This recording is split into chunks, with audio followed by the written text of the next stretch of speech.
just absolutely worthless language. Because if there had been an angel perfect and willing, he still could not have redeemed us. If there had been a man perfect and willing, he could not redeem us. Why? The one who died on that cross to redeem us had to be of infinite value. And the one who died was God, and the one who died was man. The second Adam, who accomplished what the first Adam failed miserably at.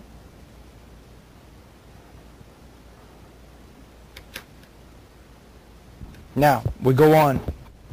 He says, the promise, number 2, the promise of a glorious exaltation, to be the Father's honorary servant, prime minister of heaven, as great administrator of the covenant. Now, I want you to look at some things here.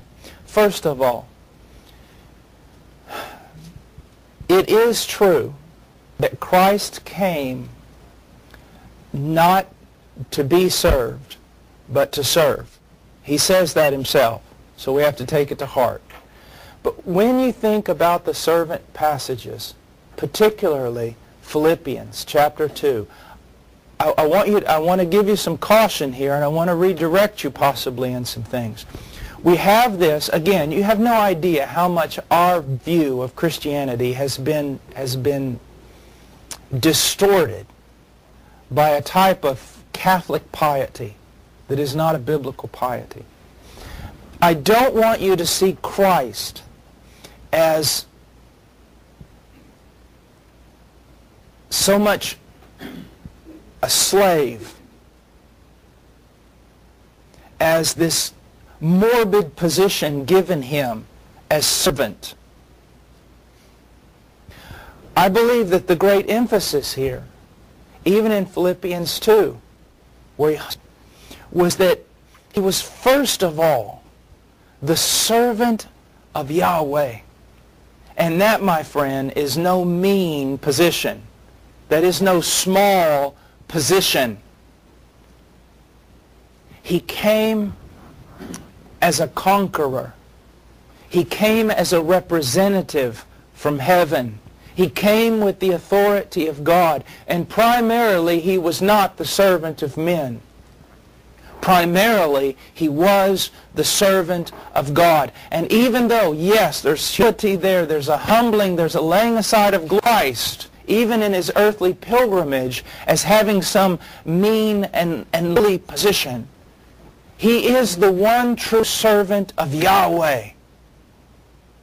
That's why I believe that the passages that refer to Christ, where Christ himself refers to himself as the Son of Man. I've heard one theologian who said, above all the types that we have missed the meaning on, that one is the primary one. Because what do you think of, and what do you hear preachers say? The Son of Man. His position was that of humility, of the Son of Man. He is referring to himself as man in humility. Well, just look at the Son of Man in the Old Testament, especially the book of Daniel, and you'll come up with some better ideas. The Son of Man was an exalted position from the book of Daniel. He would come in the clouds. He would receive all authority. Jesus saying, I'm the Son of Man. I'm the one Daniel talks about. Now at this moment, clothed in humility, but don't forget, I'm the Son of Man. I don't think it's so much a term of abasement as it is a term filled with glory. You see? Now, so look who he is.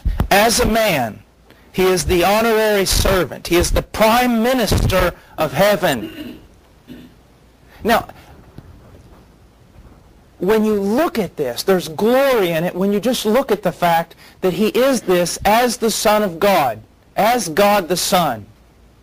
But what's amazing is when you stand there and you realize that the prime minister of heaven, the one who has the key to everything, who opens the door that no man can close and closes the door no man can open, is our brother standing there in our flesh, glorified. That's what's amazing.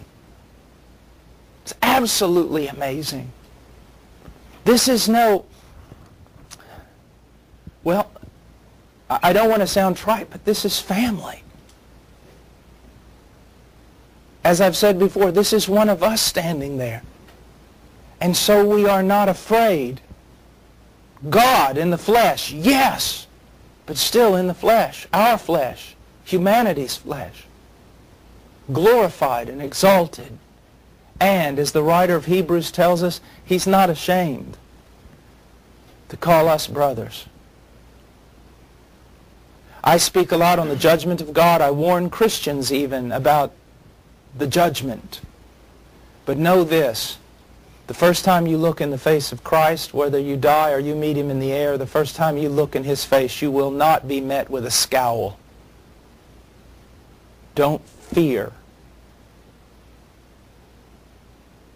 He's not ashamed to call you brother. Now look at this. Brother! I mean, God has exalted so many servants of his in the last several years, men that have been a tremendous blessing. Let's just use Dr. Piper for a moment. Let's say that you're at a meeting and all the seminary groupies and everything are gathering around Dr. Piper. And that's a shame. Not on his part, but on theirs. All running to see him, get his autograph or a picture taken or something. And he looks up, looks over all the 1,000 students there and goes, Soreen, man, it's good to see you. Come here, I want to talk to you. Soreen would be like, well, okay. Now imagine Christ. Paul, come here. Stand by my side.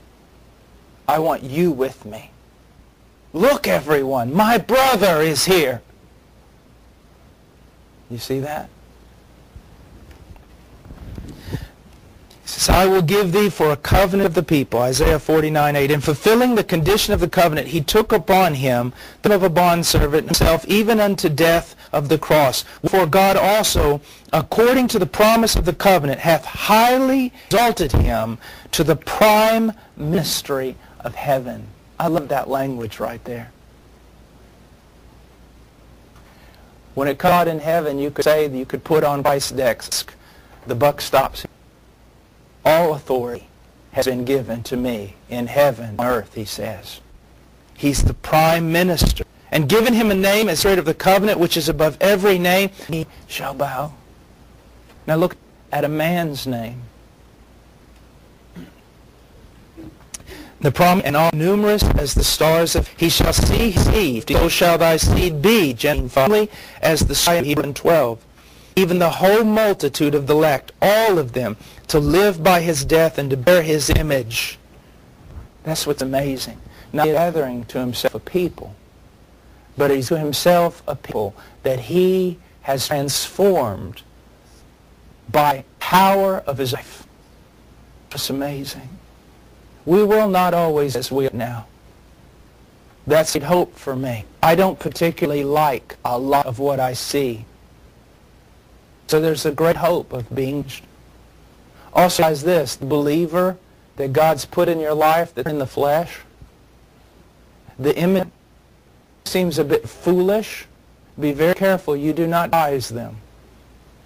Because one day have a glory and a wisdom that will outshine the angels in heaven. Be very careful. You treat the immature, the foolish, the unwise. Has set us all in the body with a particular purpose. Even those who seem to have dignity and power. And so be very careful. Heaven is about the tables turning.